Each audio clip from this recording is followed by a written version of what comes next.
이번 주제는요, 정권 교체 대비하나, 이런 제목으로 말씀드리겠습니다. 정권 교체 대비하나, 이게 무슨 말이겠습니까? 조혜주, 예, 중앙선거관리위원회 상임위원, 이분이 작년 7월에 한번 좀 임기 전에 나가겠다고 사표를 냈더니 문 대통령이 반려를 했어요. 그 다음에 이제 임기가 24일까지 가면 그래서 다시 사표를 냈는데 또 반려해버렸잖아요. 당신 거기 계속 있어. 왜냐하면 상임위원하고 그 다음에 또 비상임위원으로 또 3년 더 한다. 이거는 전례가 없었던 일이라는 것 아닙니까? 전례가 없었던 일. 왜 문 대통령이 이런 전례가 없었던 일을 왜 자꾸 만듭니까?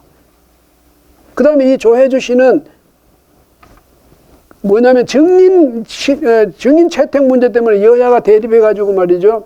인사청문회가 제대로 열리지도 못하는 상황에서 문 대통령이 그냥 임명해버렸어요. 인사청문회 필요 없어. 그냥 내가 임명하는 거예요. 이렇게 임명해버린 사람이에요. 다른 사람은 인사청문회 거쳐가지고 인사청문회 청문 보고서 이거 채택 안 된 상황에서 채택된 사람은 또 문 대통령 시절에 기록적으로 많았는데 이 사람은 그걸 또 뛰어넘어가지고 청문회도 안 열고 그냥 임명한 사람이에요. 근데 이제 이 조혜주 씨가 다시 이제, 예? 또 냈어요. 이제 이번에는 정말 나간다고. 붙잡아도 나간다 이거죠.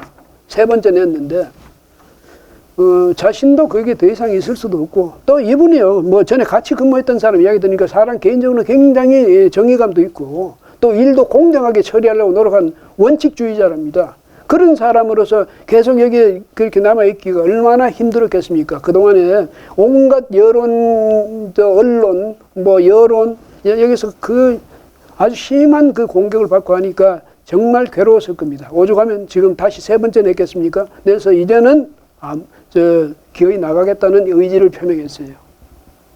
그런데 중앙선거관리위원회를 위해서도 그건 바람직한 일이죠. 그렇게 해야지. 왜냐하면 이 조혜주 씨에 대해서 다시 대통령이 이 사표를 반려했다는 그 보도가 나오니까 중앙선거관리위원회 중앙선거관리위원회 그 직원들은 물론이죠. 전국 시도에 또 선거구마다 있는 그 선관위 여기서도 이 사람들도 같이 비난하면서 나가달라고 했다는 것 아닙니까? 그런 속에서 어떻게 더 있을 수 있겠습니까?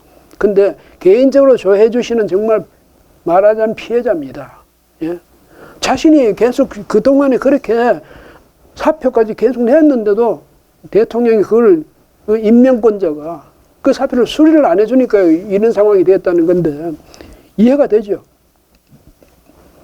문제가 있었던 문 대통령의 인식에 문제가 있었던 거지. 문 대통령 그렇습니다. 예? 나가겠다는 소리 왜 안 나가게 합니까?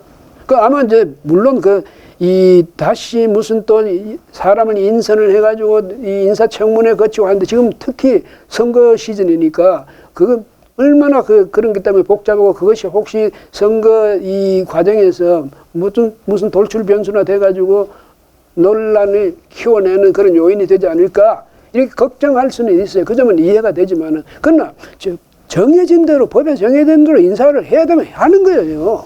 왜 안 하고 붙잡고 있습니까? 그래서 어떤 이야기가 나오냐. 혹시 문 대통령도 그렇고 정부 사람들이 정권 교체되는 걸 벌써 이거 각오하고 있는 것 아니냐. 그러니까 저러지. 이런 생각까지 하게 되는 겁니다. 자, 정권은 교체가 됐다. 그러면 한 사람으로도 더 적극적으로 민주당 편, 문정부 편을 든 사람, 그런 사람들이 중앙선관위에 남아있도록 해야 돼. 선관위 위원 하기가 대부분이 지금 문재인 정부 그쪽 사람들 아닙니까? 대법원장 임명한 김명수 대법원장 임명한 사람 오죽하겠냐? 문 대통령이 임명한 사람 오죽하겠냐? 국회에서도 한 사람은 지금 비어 있고 야당 추천 의원 몫은 비어 있다는데 그러니까 대부분이 정권 측에 유리한 그런 판단을 내려줄 사람들만 지금 위원으로 있다는 것 아닙니까? 위원장부터 시작해서요. 모르죠. 위원장은 또 대법관으로서의 또 채통이 있으니까 엄정 중립을 지키려고 노력을 하는지 모르지만 우리가 볼 때는 그렇게 보인다 이 말이에요. 예? 그러니까 저 사람들 혹시라도 이제 정권은 이미 보니까 떠내려가는 것 같고 중앙선관위에 그냥 그 뭐 알밖에 한답니까? 우리 사람으로 딱 박아놓고 그래야 나중에라도 논란이 없지. 뭐 이런 생각을 하는 거 아닌가? 패배의식에 젖어서 저런 게 아닌가? 이런 생각을 하게 될 것 아니겠습니까? 응?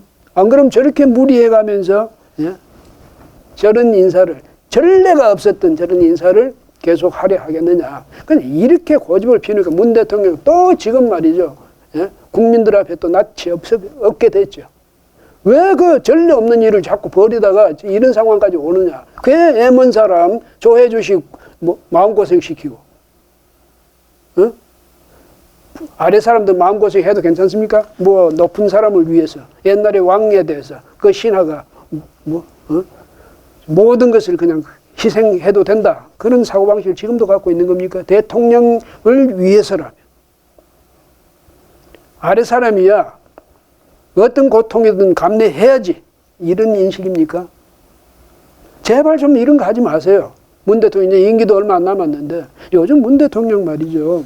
이 마지막 임기 말에 문 대통령 모습을 보면 참 이게 이해가 안 돼요. 예? 코로나가 이렇게 급성을 부리고 이런 상황에서 창궐 그야말로 창궐 아닙니까? 이런 상황에서 새 비행기 새로 이제 임대한 그 대통령 전용기 기어이 그거 타고 해외에 갔잖아요. 갔다 왔잖아. 임기 말에 왜 이렇게 해외에 자주 다닙니까? 왜? 그 나라에서 자꾸 오라는데 어떡할 거야? 오란다고 다 갑니까? 대통령은 그런 판단도 안 합니까? 네? 그래가지고 해외를 다니는 것도 다니는 거지만 저분이 도대체 국민들 생각은 마음속으로 국민들 생각은 과연 하고 있는 건가 이렇게 의심스러운 것 아닙니까? 응? 이럴 때 이 코로나 때문에 온 국민이 전전긍긍할 때 자기도 같이 나라에 있으면서 그걸 같이 걱정하고 거기 참여하는 그런 모습을 보여야지. 조심하는 모습도 보이고 해외 다니면서 뭐 이러니까 그분이 애초에 취임할 때 그 모습하고 왜 이렇게 다릅니까? 예? 그때 했던 말 다 잊어버렸습니까? 아니면 그때 아예 작정하고 거짓말한 겁니까? 한 번도 경험하지 못한 나라 만든다고 하기야 역설적으로 말하면 그렇게 된 거예요. 그래 놓고도 창피하지도 않습니까? 대통령으로서 두고 앞으로 국민 대하기가 당당할 수 있겠습니까? 예. 그런데 바로요, 자기는 작은 문제로 생각할 수도 있지만, 이런 인사 하나도 제대로 말이죠. 공정하게 하지 못한다면, 그런 정권은 우리가 어떻게 믿고 그 정권이 연장하기를 바라겠습니까? 정권 교체하기를 바라지. 정권 교체해야 된다는 여론이, 정권을 그대로 유지해야 된다는 여론보다 훨씬 많대잖아요. 그 왜 그러겠습니까? 대통령부터 시작해서 정권의 책임자들이 모범을 전혀 보여주지 못했기 때문에 나오는 현상입니다. 예. 그러니까 아무리 무슨 예감이 돼서 그런다 하더라도 그래요. 예? 짱 박아 놓으면 되는 겁니까? 요즘 그런 게 많다면서요. 뭐 인사에서도 짱 박아 놓기 인사가 많다면서요. 옛날에 노무현 전 정부 때부터 유행했던 말이 대못받기입니다. 지금 문 대통령도 마찬가지 아니에요. 대못받기 하려고. 특히 남북 문제라든지 여기 대해서는 대못받기 하려고. 북한에 지금 어떻게 하고 있습니까? 문 대통령이 그동안에 그렇게 이 김여정이한테까지 놀림당해가면서 그렇게 말이죠. 말하자면 국민들이 볼 때는 김정은이한테 아부하듯이 했는데 뭡니까 결과가? 예? 어떻게 하는 일마다 그렇습니까? 내정에 있어서는. 국민들한테서 뭐지? 오죽하면 말이죠. 그 서해에서 북한군에 의해서 뭐랄까요? 살해당한 우리 공무원.